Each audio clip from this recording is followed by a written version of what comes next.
2 3।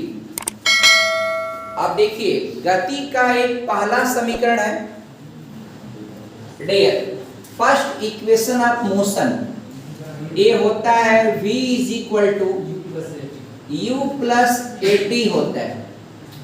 अब गति का पहला समीकरण आप कैसे डिफाइन करेंगे? तो बाय डेफिनेशन ऑफ एक्सेलरेशन, त्वरण की परिभाषा से।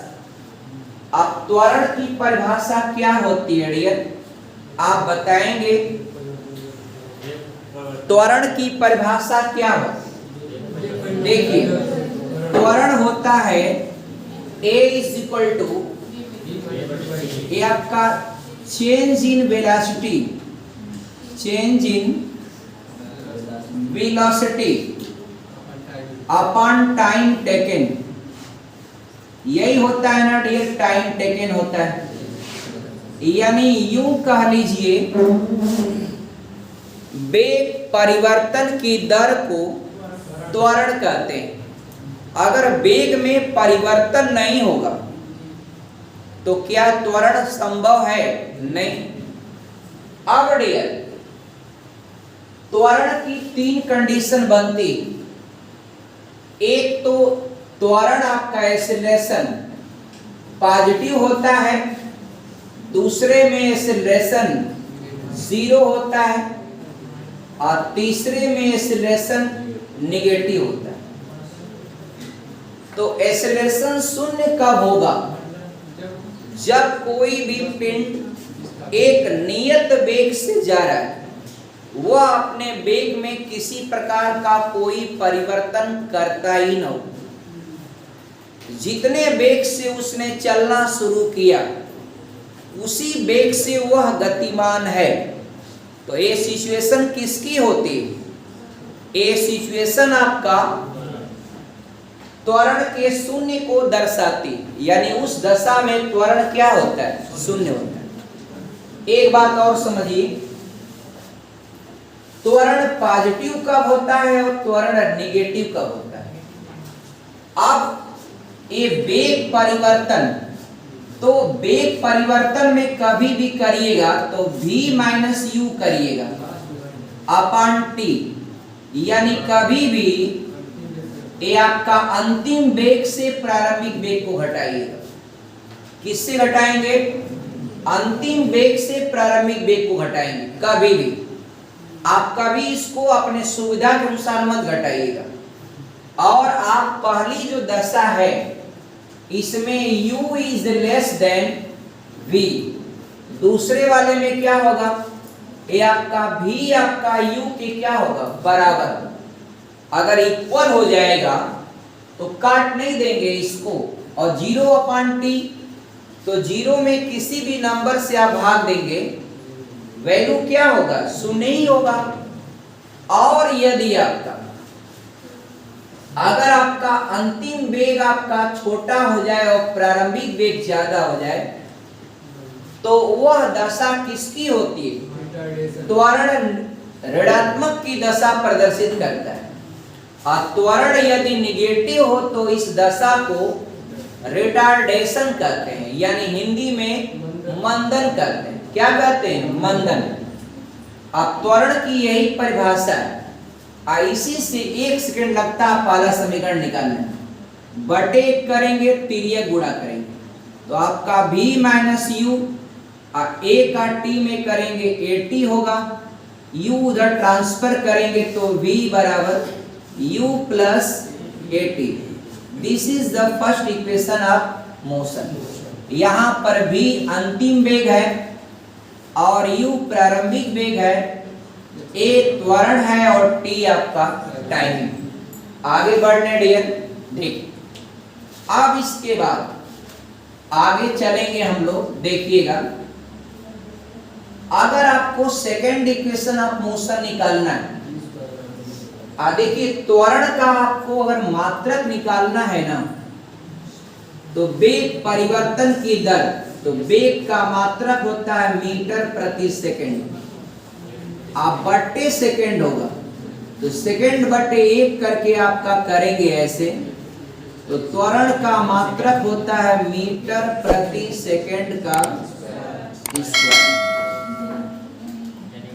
और dear second equation of motion आपका वो भी आपका देखिए विद इन 10 सेकंड में वो भी आपको निकाल लेंगे। देखिए कैसे निकालेंगे। एक जानते हैं औसत वेग। औसत वेग जब करेंगे, एक औसत वेग करेंगे तो इसको आप u और v को जोड़ करके 2 से भाग दे दीजिए। अब आपको औसत दूरी करेंगे। औसत दूरी ये आपका औसत वेग हो जाएगा गुणे समय होता है ना ये दूरी बराबर 4 गुणे समय वाले फार्मूले से। औसत दूरी को s से रिप्रेजेंट करिएगा। किससे करेंगे? s से रिप्रेजेंट करेंगे। अब s से रिप्रेजेंट करेंगे तो व्हाट हैपन, ये औसत वेग आपका u प्लस v है अपॉन 2 है और टाइमिंग आपका t है। अभी बताइए u तो u ही रहने दीजिए, अभी का मान फर्स्ट इक्वेशन ऑफ मोशन से रख लीजिएगा तो आपका u प्लस at लिख देंगे और नीचे 2 बाहर t से मल्टीप्लाई तो अभी जुड़ जाएगा। ये आपका 2u plus at upon 2 into T आपका s। ओपन करिएगा तो 2 से 2 कट जाएगा, ये ut हो जाएगा तो s बराबर ut हो गया। आप प्लस यहां पर हाफ हो जाएगा a इंटू टी हो जाएगा t का स्क्वायर। ये होता है सेकेंड इक्वेशन ऑफ मोशन। इसकी आवश्यकता हमें तब पड़ती है जब दूरी निकालना होता है। u प्रारंभिक वेग t timing a acceleration t timing. तो आप सेकंड इक्वेशन ऑफ मोशन होता है और थर्ड वाला आपको निकालना हो ना तो लिखिएगा वी नो दैट, हम जानते हैं कि। अब वो भले आप ऊपर वाला जाने कि आप जानते हैं कि नहीं, लेकिन डियर आप लिख दीजिएगा वी नो दैट v बराबर u प्लस at। ये फर्स्ट इक्वेशन ऑफ मोशन होता है। इसका स्क्वायरिंग दो साइड कर लीजिएगा, दोनों साइड का स्क्वायर तो कर दीजिए v स्क्वायर। इसका करिएगा a का वर्ग प्लस 2ab तो 2uat बाई 2u का मतलब a और b का मतलब at लिख दिया। अब प्लस हो जाएगा b square a square t square. अब यहां पर u स्क्वायर और प्लस 2u कॉमन ले लीजिएगा, 2a कॉमन लीजिएगा। क्या कॉमन लेंगे? 2a। तो ब्रैकेट में यहां बचेगा ut और कॉमन मतलब भाग देना, यहां भाग देंगे तो a से स्क्वायर कट जाएगा 1/2 at स्क्वायर। इसके जगहिया पर s रख देंगे क्योंकि सेकंड इक्वेशन ऑफ मोशन से होता है। तो यही लिखेंगे v स्क्वायर बराबर u स्क्वायर प्लस 2as। यही आपका होता है थर्ड इक्वेशन ऑफ मोशन। लेकिन 3 कंडीशन और है डियर, आप इसको देख लीजिएगा। कॉन्सेप्ट अपलोड कर देंगे, आप नोट कर लीजिएगा घर पर डियर। आगे बढ़ लेना डियर। देखिए जब कोई भी पिंड आसमान से स्वतंत्र रूप से धरती पर गिर रहा होता है तो जो तीनों इक्वेशन बनेगा ना, जब कोई पिंड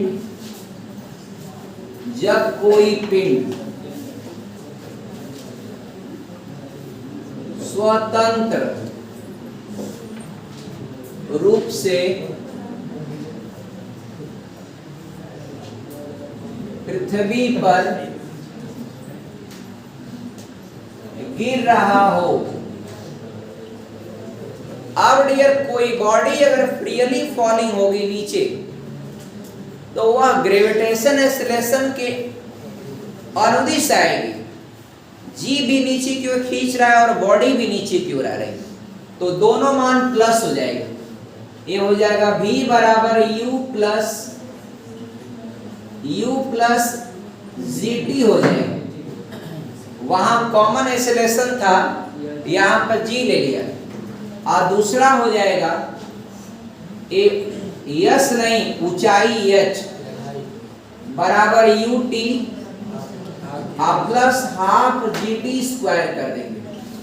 और तीसरा इक्वेशन करेंगे तो v स्क्वायर बराबर u स्क्वायर प्लस 2gh हो जाएगा।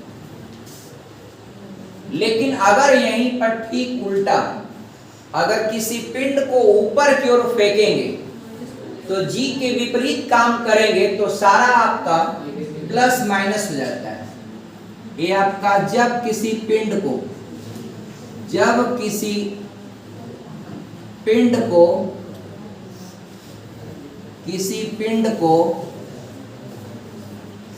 ऊपर की ओर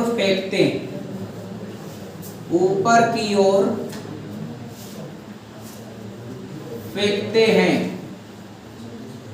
तो डियर तीनों इक्वेशन बनेगा। पहला v बराबर u माइनस gt, दूसरा हो जाएगा h equal to ut minus half gt square, और तीसरा हो जाएगा ए v स्क्वायर बराबर u स्क्वायर माइनस 2gh। आप तीनों इक्वेशन निकाल लेंगे आपका। और इस पर जो भी सवाल होगा टेंथ में आपका पूछता है साइंस वाले पार्ट में, अगर जो साइंस के पार्ट वाले होंगे विद्यार्थी वो तैयार कर लेंगे, इससे क्वेश्चन बहुत आता, आराम से लगाएंगे। बस क्वेश्चन आपका समझ में आ जाना चाहिए, इक्वेशन लगा लीजिएगा। सब बताएंगे बच्चा आपका, बस धीरे धीरे आपको सब बताएंगे। आप बस 1 बाय 1 देखते जाइए। एक बात जरा देखिएगा, ये अभिकेंद्र बल क्या होता है? अभिकेंद्र बल को अंग्रेजी में सेंट्रीपेटल फोर्स कहते हैं। सेंट्रीपेटल फोर्स, कौन सा फोर्स? Centripetal force. जरा ध्यान दीजिएगा, ये होता क्या है? जब कोई बॉडी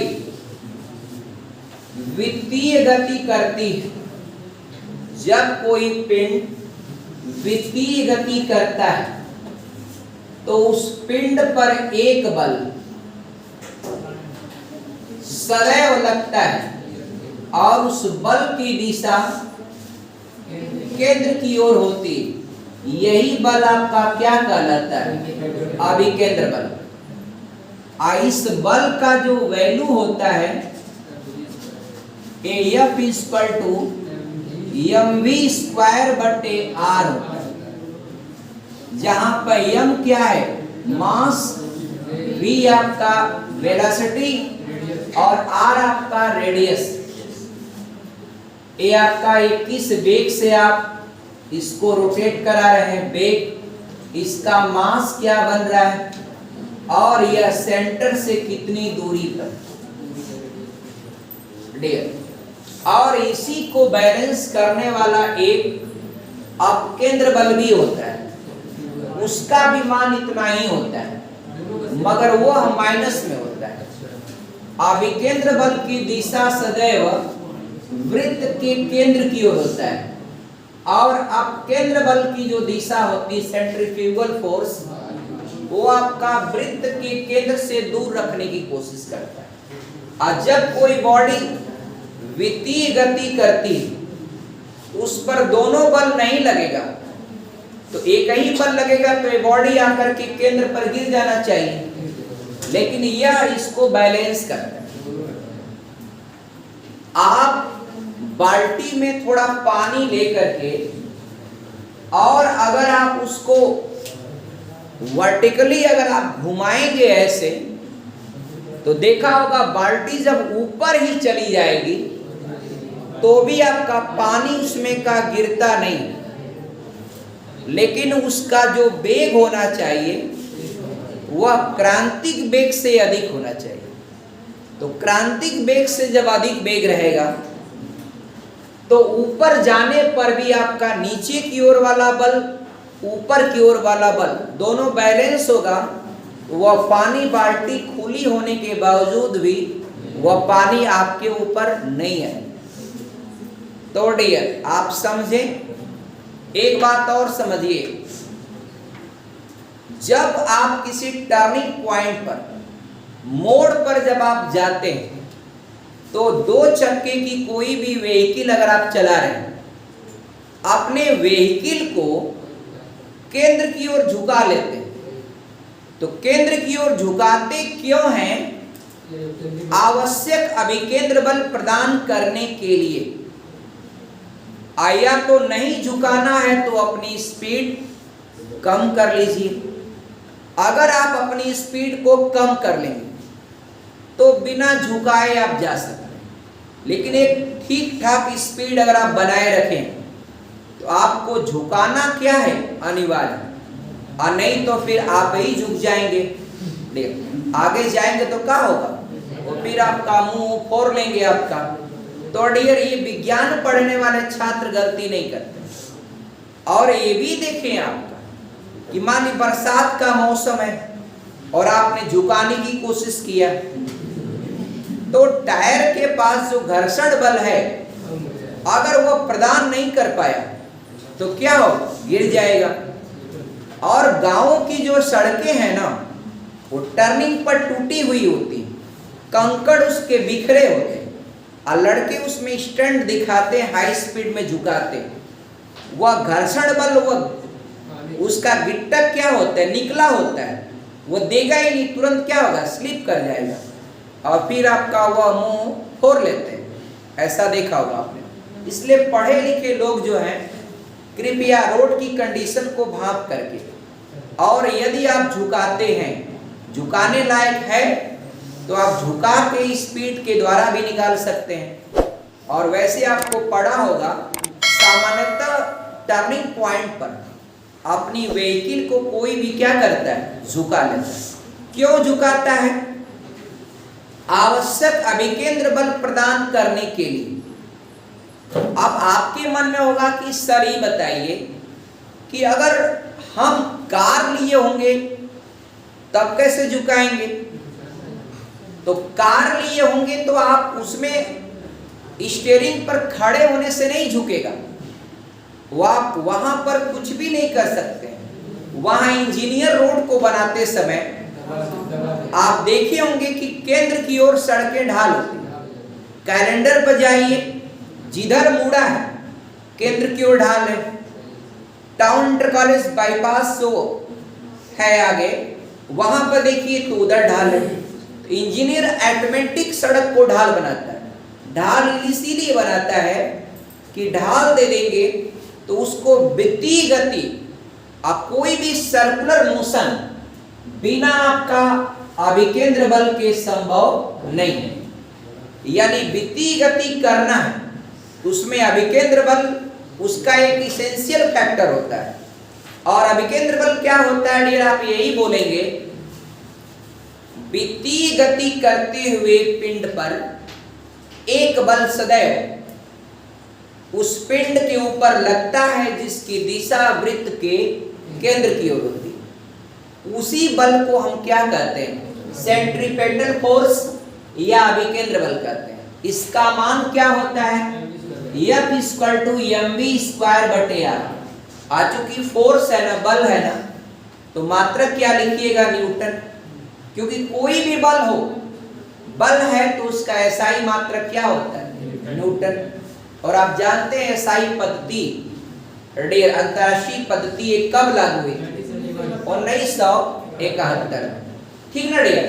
अब ये पद्धति इसीलिए बनाई गई कि अभी मान लीजिए आप कोई चीज आलू खरीद रहे हैं और आजमगढ़ में या भारत में आप आलू मांगेंगे, भाई साहब 2 किलो आलू दे दीजिए, और अमेरिका में जाएंगे तो आपको कोई मात्रक बोलना पड़ेगा ना, तो आप वहां जाएंगे तो बोलेंगे, कोई दूसरा मात्रक अगर बोल देंगे तो वहां के वेजिटेबल सेलर को दिक्कत होगी, इसलिए वो एक अंतर्राष्ट्रीय पद्धति बना दी गई।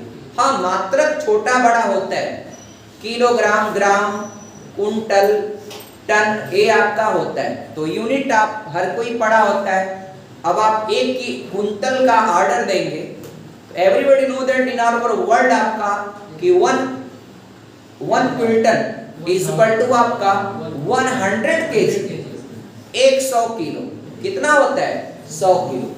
आगे बढ़ें। अब डियर, साइंस के कंटेंट को बस इतना ही रहने देते हैं आज, और आज अगला कंटेंट जरा चलिए उसको बताते हैं, देखिए आप। Okay, thanks.